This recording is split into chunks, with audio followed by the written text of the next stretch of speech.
Olá pessoal, o vídeo que se segue é uma palestra que foi realizada no Centro Espírita Paz e Amor de Andradas. Foi uma palestra virtual também.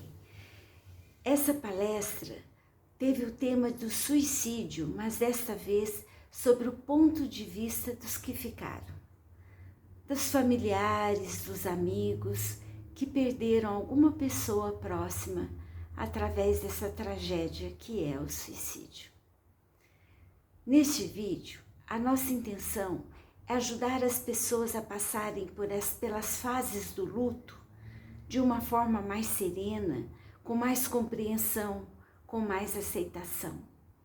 Então eu peço a vocês que façam suas críticas, que curtam se gostarem, mas que principalmente compartilhem. Compartilhem com todos aqueles que vocês achem que possa ser acessível a ajuda, que possa amainar um pouco esse sofrimento. Vamos lá, vamos ajudar uns aos outros. Conto com vocês. Espero que gostem.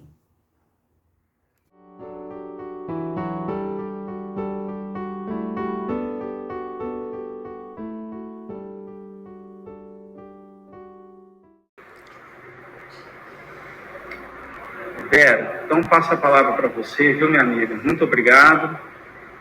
Sou eu que estou aqui, tá?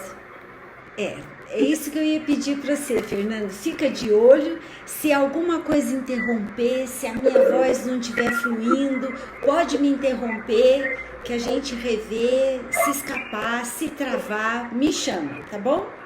Me interrompa quantas vezes for preciso. Beleza. Bom, em primeiro lugar, eu volto a reforçar o agradecimento pela essa oportunidade maravilhosa, esse momento que a gente pode estar junto, embora assim virtual, né?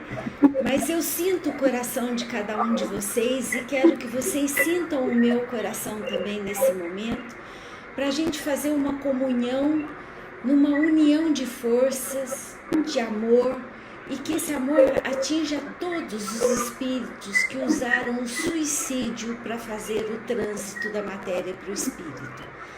Então, que ao estudar o suicídio, nós também estejamos informando aqueles que, infelizmente, cometeram isso também. Lá no plano espiritual, onde cada um estiver, que eles recebam o nosso amor e a nossa vontade sincera de ajudá-los, e hoje especialmente através da família e dos amigos, tá bom? Bom, gente, o assunto, o Fernando falou muito bem, é um assunto muito complexo. O suicídio é um tema difícil de lidar, porque ele traz uma estrutura de uma dimensão muito além do que o nosso conhecimento possa perceber.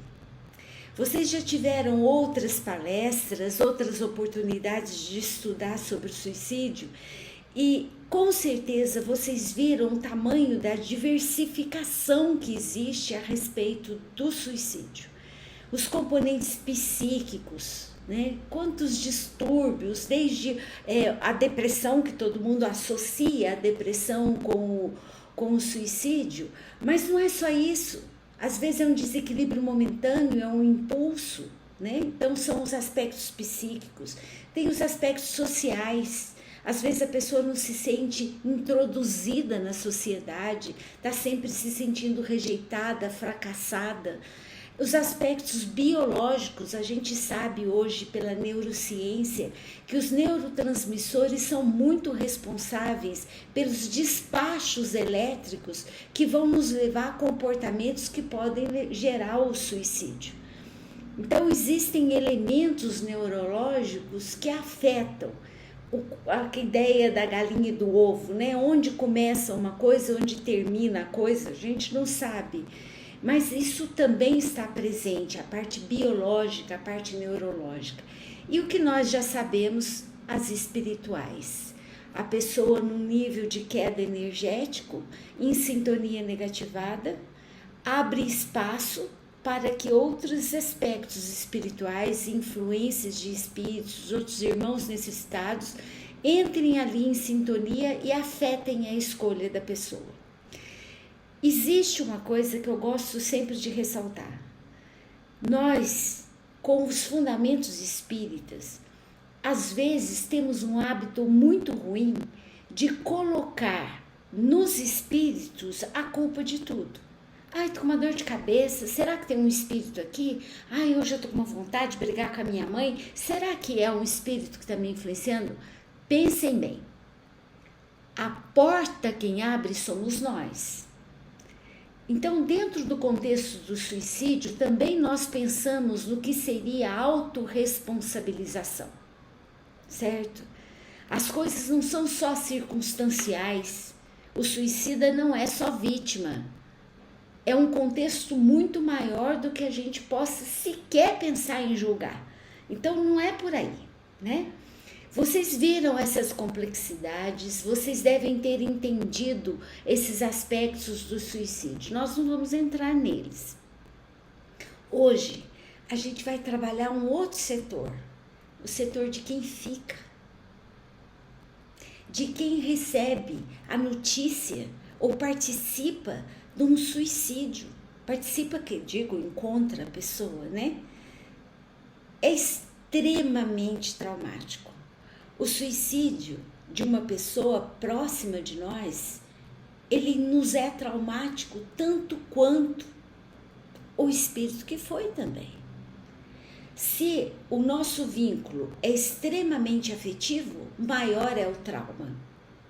Quanto mais próximos nós estamos do suicida, da pessoa que se foi através do suicídio, mais traumático é o que sobra para nós que estamos aqui na continuidade da nossa jornada. E aí vem uma série de questões. Por quê? Por que aconteceu?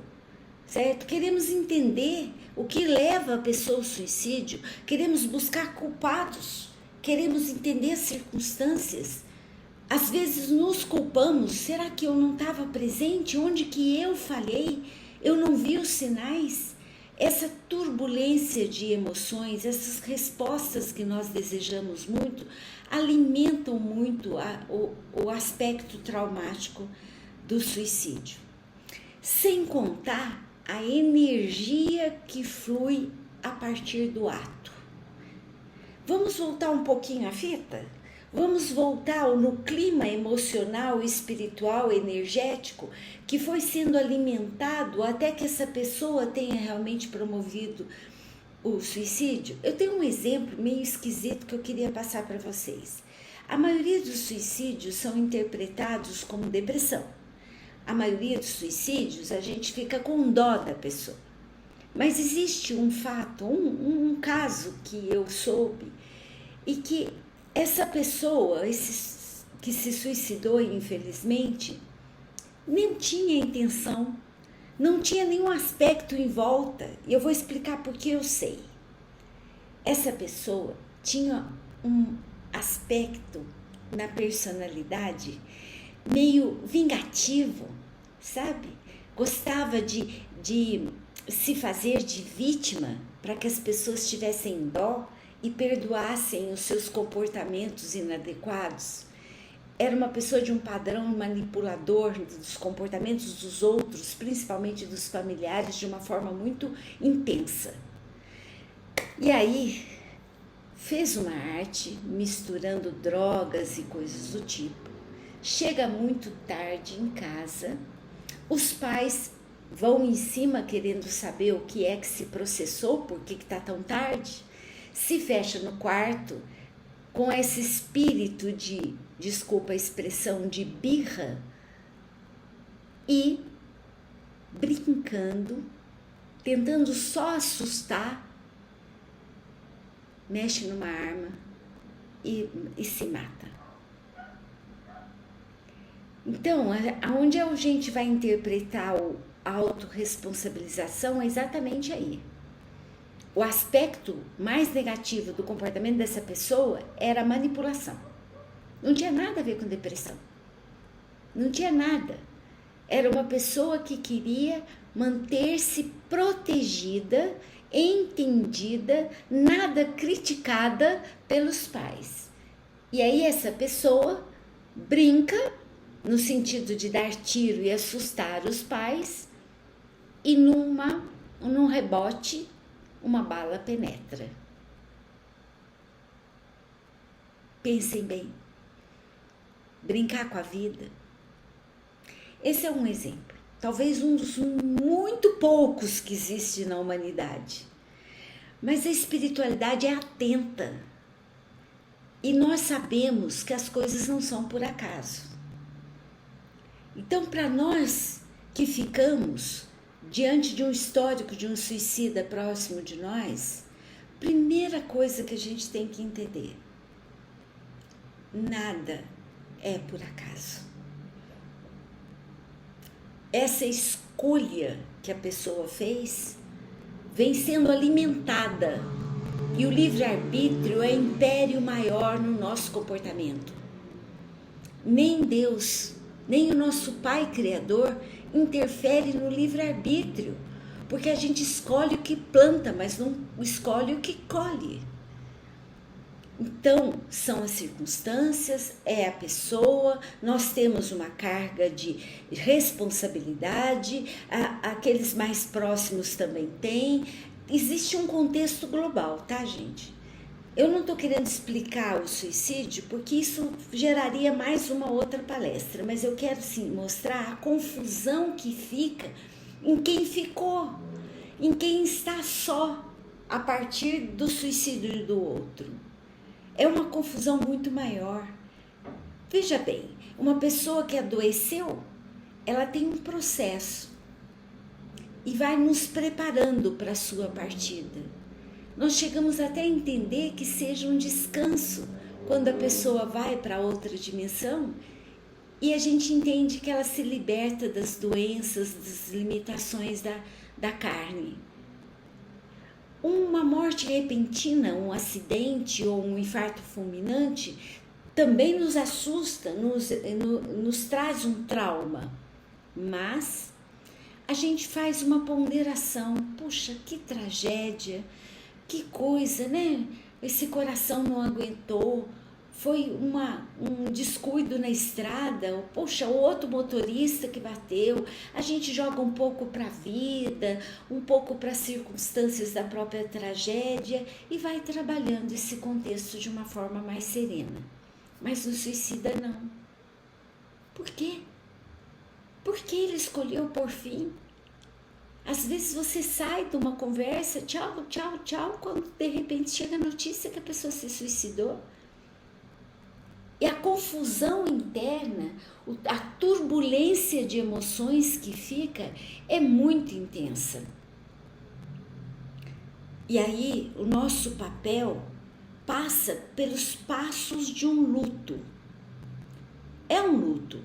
Seja qual for a nossa proximidade com a pessoa que se suicidou, vamos passar por um luto. E as pessoas mais próximas têm isso com mais consistência. Sobre o luto propriamente dito e os detalhes, eu convido vocês, se quiserem, entrar no YouTube na minha página.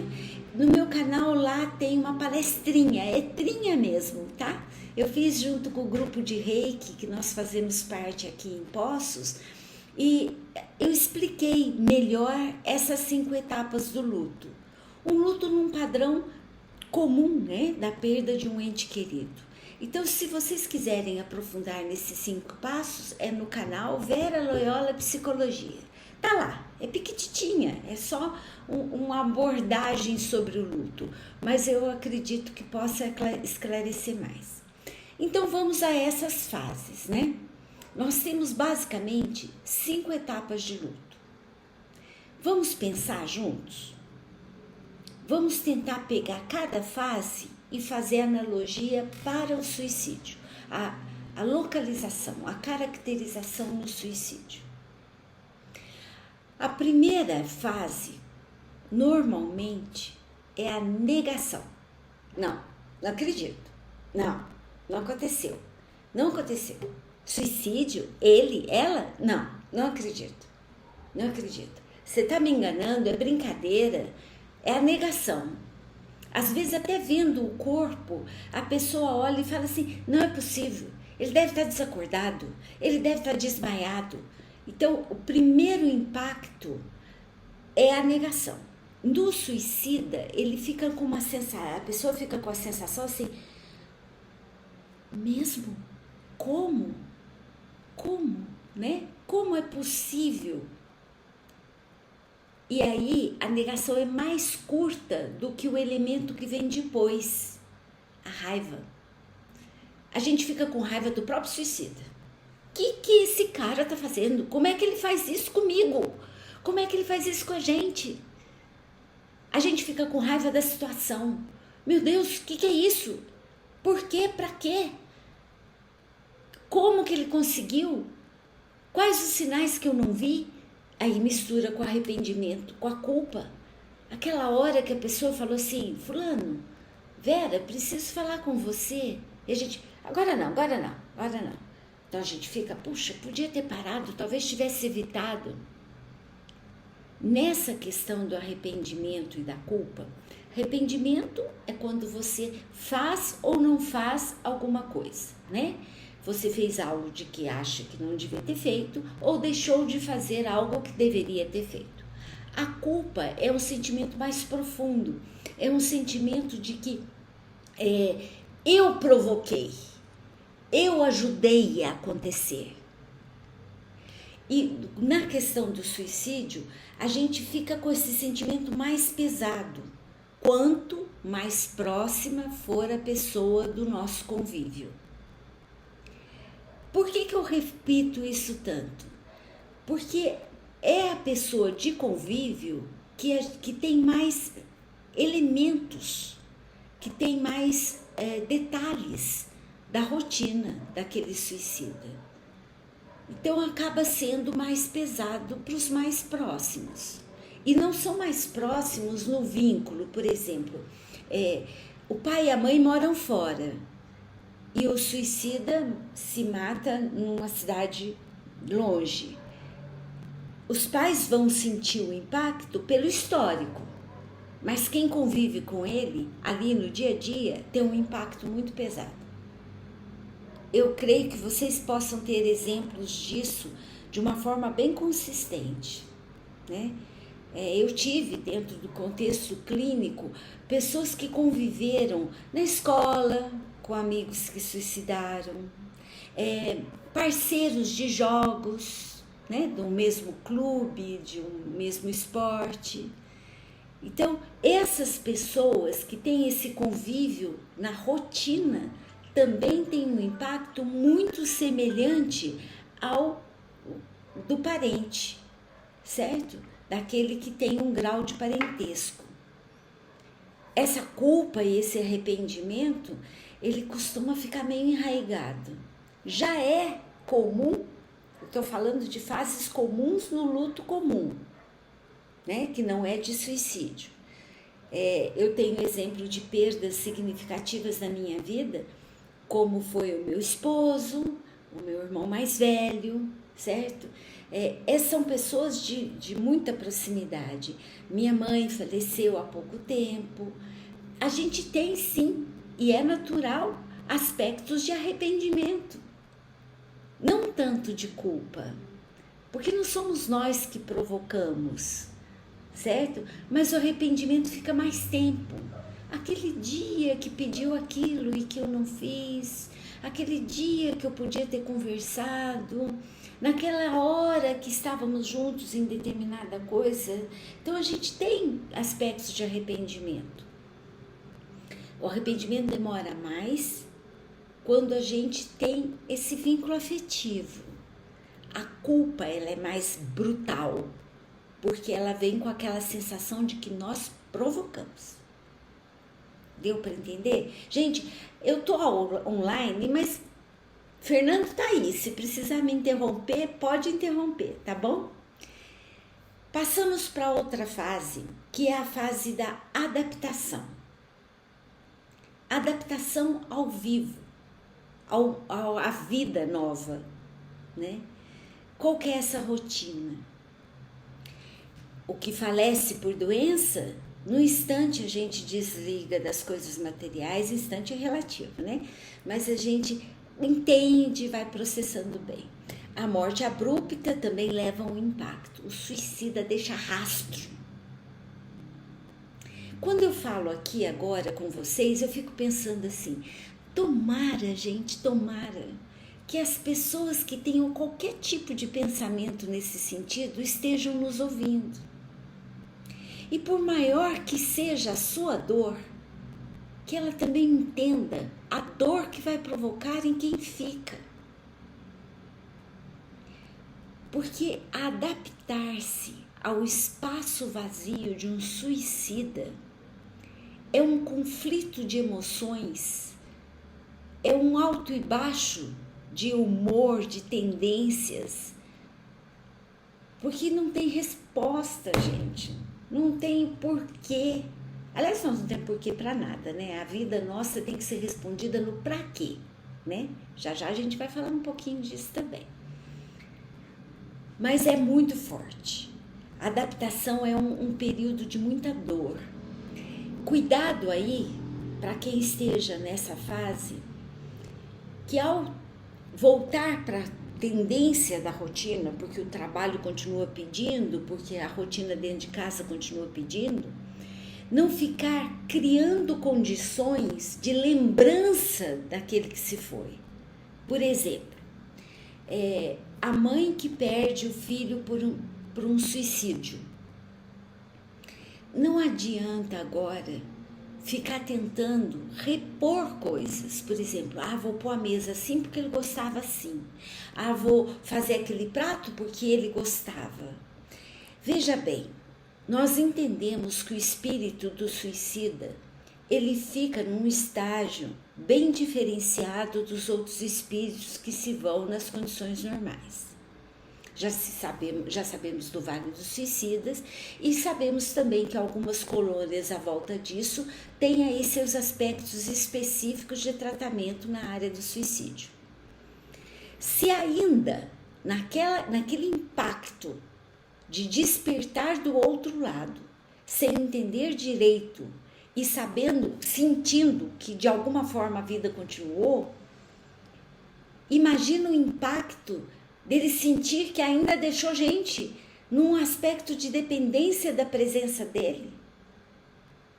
Como se a rotina não mudasse, como se ele tivesse que estar ali presente para que a rotina continuasse. A gente aprisiona ainda mais esse espírito. Aprisiona na consciência da morte, não sei. Aprisiona no ambiente físico. Então, esse estágio de onde o espírito vai, nós temos algumas informações sim, mas é tão individualizado, é tão específico, então não podemos ficar daqui do lado de cá, ficando com hipóteses, com alimentos de saudade doentia, certo? Aí, dentro dessas 4 fases que eu já falei, entra a 5ª, que também é de aspecto comum, que é aceitar, conviver com a perda. A palavra aceitação, naquelas 4 da fé, que vocês sabem que eu vivo repetindo, né? Entregar, confiar, aceitar e agradecer. O aceitar significa permitir. Nesse caso, a aceitação é permitir que o fato se instale. Perdi uma pessoa para o suicídio. Perdi. Ela escolheu, foi impulso, não sei, mas perdi. E permitir que isso flua, que a vida continue. Essa aceitação é fundamental nesse aspecto. Conviver com a perda de uma forma saudável, de permissão do fluxo da vida. Se o espírito é eterno, esse espírito do outro lado tem que seguir em frente.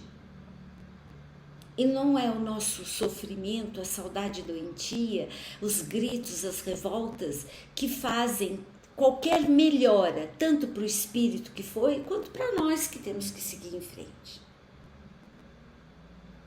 Eu não sei se eu tenho tempo limitado.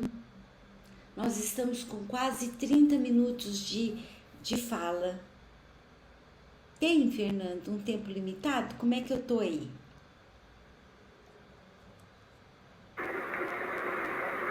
Fica à vontade, Vera. É? Pode falar tranquilamente. A Camille me falou que seria em torno de uns 40 minutos. Então eu vou aí mais uns 10, 15 minutinhos, tá bom? Depois a gente abre para as perguntas.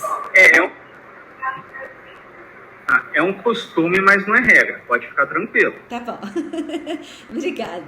Então vamos lá, vamos continuar.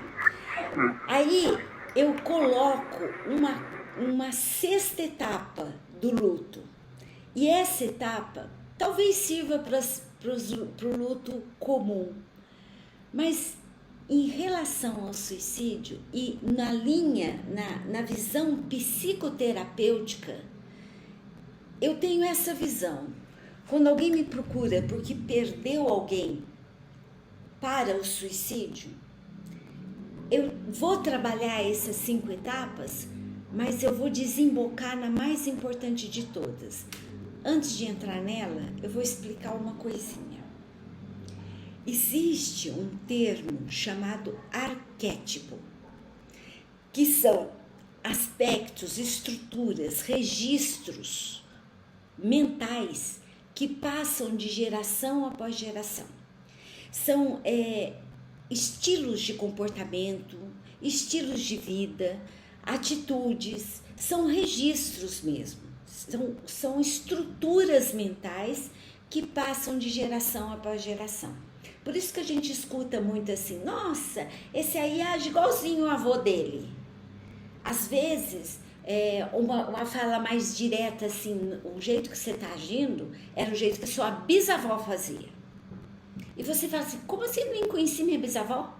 São registros que estão dentro do nosso inconsciente mais profundo, que é o registro lá no DNA.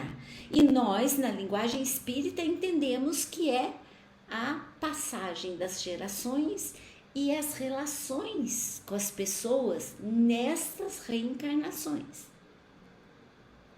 Se isso, entendendo que seja verdade, o suicídio tem lastro profundo para quem está no antepassado, para quem está no presente e para os que virão à frente.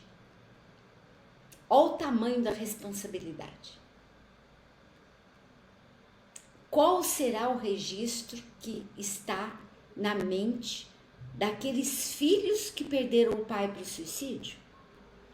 Qual será o registro que esse suicida trouxe dos seus antepassados?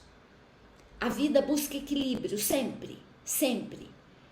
Então, se a pessoa tem registros de exclusão, registros de ódio, de desamor, esses registros estão impregnados dentro do campo celular da pessoa. E isso precisa ser modificado. Então, aí é que entra a outra fase, que eu rotulo de aprendizado.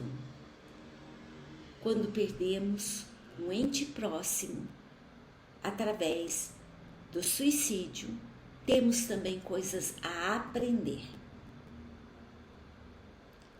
Gente, por favor, é doído pensar na hipótese de um sofrimento tão grande e eu ainda ter que agradecer porque eu aprendi alguma coisa. Mas é aí que está a evolução, o aperfeiçoamento do espírito. Então, nós temos que pensar nisso, nessa questão. A dor é imensa, mas como que eu posso colocar isso na minha vida de forma a transformar esses arquétipos? Como? Eu vou falar. Nós vamos entrar na prática da coisa. Mas eu quero que vocês dimensionem o quanto isso está preso na nossa estrutura espiritual e que nós temos obrigação de quebrar esse circuito. Tem uma frase que Jesus fala, que ele diz assim, levanta, caminha, que a tua fé te cura.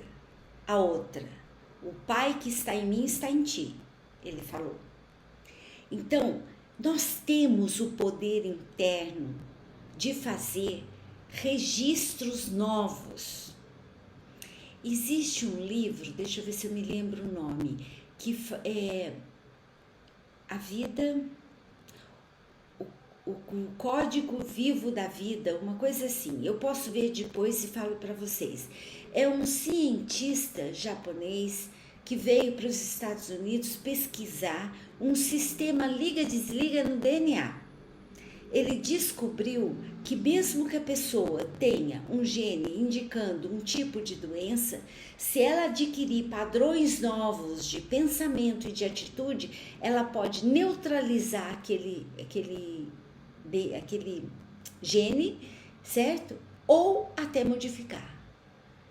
Então, o poder do querer, o poder do amor faz diferença. Então, gente, vamos aprender. E como? O primeiro ponto é entender que nesse aprendizado que nós temos que ter a partir de um suicídio, passa pela arte do convívio. As trocas que existem na convivência é a chave principal para o domínio desses arquétipos que podem nos levar a desistir da vida. Conviver é uma arte. E gozado, né, gente? Muita coisa do que a gente faz no dia a dia, a gente não presta atenção. Eu falo muito que teve uma época na minha vida que eu fiquei assim, eu descobri que eu era muito mais gentil com os filhos. Eu sou psicóloga escolar também, né? Então eu trabalhava na escola de grande porte aqui em Poços, no Colégio Pelicano, e eu comecei a perceber que os filhos dos outros, os alunos, eram muito mais bem entendidos, acolhidos por mim, do que meus próprios filhos. Quando essa ficha caiu, eu falei, gente, é isso. A gente acaba fazendo mais fora do que dentro. Prestem atenção. Eu pus aqui uma listinha que eu vou passar para vocês do conviver como base de um sistema novo de família. Então, primeiro item, respeito. Respeito. Ai, mas eu tenho um tio que é chatíssimo. Aquela pessoa da minha família, nossa senhora, é a negatividade ambulante. Você não precisa concordar, nem precisa amar, mas respeitar é uma obrigação. Permitir que o outro seja o outro. Respeito. Respeito aos pais, com todos os erros que eles cometem, eles que nos deram a vida. Respeito aos nossos irmãos, porque vieram numa tarefa de convívio para a grande escola da vida, para lapidarmos juntos a nossa caminhada. Respeito aos nossos companheiros, porque nós decidimos muito antes de qualquer nascimento a tê-los como parceiros para a caminhada. Respeito aos nossos filhos, porque eles são produtos da nossa carne, mas não são produtos do nosso espírito. Eles estão conosco para a caminhada. Respeito. O segundo item, saber ouvir. A grande briga dentro das famílias é querer ter razão. Eu sei mais que você. Eu estudei isso. Eu vi isso. A gente quer ter razão o tempo todo. É marido que quer ter razão em cima da esposa, a esposa em cima do marido, é o filho que quer ter razão em cima do pai, o pai que quer ter razão em cima do filho. Gente, tem até aquela linguagem, né? Aquele pensamento. É melhor ter paz do que ter razão. Então vamos ouvir, vamos entender o argumento do outro, e aí passa pelo outro item, que é a empatia. Tentar olhar as coisas pelo olhar do outro, para entender o que é que ele está querendo dizer e tentar analisar com ele os prós, os contras, os itens e subitens a partir do olhar dele. Isso é respeito e isso é empatia. E a gente tem muito mais empatia com o pessoal de fora. É ou não é verdade? A gente precisa ter empatia dentro do nosso lar, no nosso sistema familiar. Isso é fundamental. Transparência. Gente, ninguém tem bola de cristal. Às vezes, um irmão nos faz um mal de alguma forma. E a gente quer que ele desconfie que ele fez o mal. A gente quer que ele peça desculpa pelo mal que nos fez. Mas talvez ele não saiba que fez o mal. Então, seja transparente. Aquilo que você fez me machucou. Por que você fez isso? Eu posso saber se eu que fiz alguma coisa que provoquei? Me entristeceu. Só assim a gente pode esperar que a pessoa nos entenda e peça desculpas. Assim mesmo, não é a pessoa que tem a obrigação de pedir desculpas. Porque o aprendizado, o crescimento, a evolução passa pelo livre-arbítrio. Então, se o outro não quer ter humildade para pedir desculpa, tenha você a humildade de esclarecer. Dar para receber, né? Como é que eu posso querer gentileza se eu sou grosseira? Como é que eu posso querer verdade se eu sou mentirosa? Percebe que aí, em cada item do que eu estou falando, tem uma sementinha que pode destruir o outro ou ajudá-lo a se autodestruir? É para pensar. Vem em seguida o alimento da autoestima. Como a gente elogia pouco as pessoas que estão perto da gente. Como a gente valoriza pouco as pessoas que estão no nosso acesso afetivo. Depois que vai embora, a gente arrepende. Ou se essa pessoa está precisando daquele alimentozinho para poder sentir que tem luz no fundo do túnel. Não, é só crítica, é só cobrança, é só expectativa. Então, colocar-se no lugar do outro passa imediatamente por fazer ao outro aquilo que a gente quer que faça pra gente. Alimentar a autoestima do outro. Puxa, você é um irmão que está sempre por perto. Puxa, você sabe me ouvir. Eu sei que você está fazendo um esforço nesse sentido. Olha quanto você já andou. Muitas vezes te vejo como exemplo. São pequenas falas que fazem uma diferença enorme para quem está ouvindo. Então, tá aí os itens da convivência, para que a gente tenha relações internas no sistema familiar fluente e aprendendo, transformando, para poder fazer o arquétipo que segue ser mais saudável, ser em base de amor. Em vez de falar mal por nosso filho do tio dele, mostre para o nosso filho que esse tio é uma pessoa que luta, que tem coisas a aprender, mas que pode ter um bom coração. Vamos ajudá-lo a mostrar esse bom coração. No que você faz isso, o seu filho muda o DNA dele, no arquétipo do antepassado, daquele outro parente que desistiu da vida. O arquétipo do suicídio não necessariamente precisa ser suicídio. Desistir da vida pode ser drogar-se, embebedar-se, deprimir-se a um ponto de isolamento total. O leque disso, gente, é muito grande.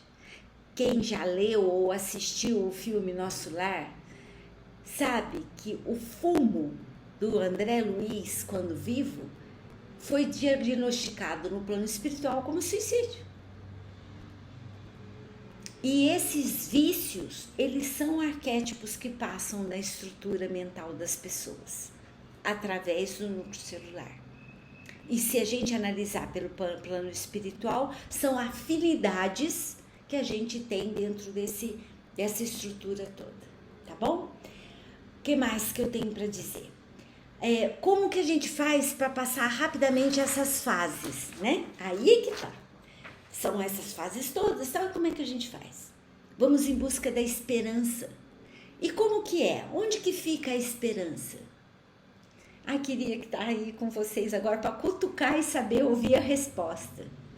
A esperança está em um dia de cada vez.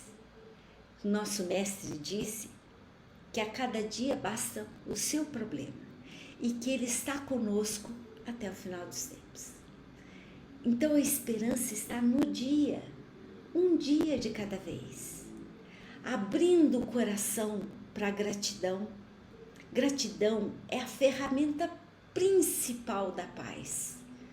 Até das coisas ruins, vamos ser gratos, porque está nos lapidando, está nos trazendo alguma coisa nova para a gente crescer. Gratidão em cada dia, desde o momento que abrimos os olhos na manhã, até o bom dia para o nosso companheiro, para o nosso filho, para o lixeiro que passou pegando meu lixo, certo? Vamos ser gratos, expandir esse amor gostoso, gente. Porque essa fase do luto, ela traz também mais sensibilidade.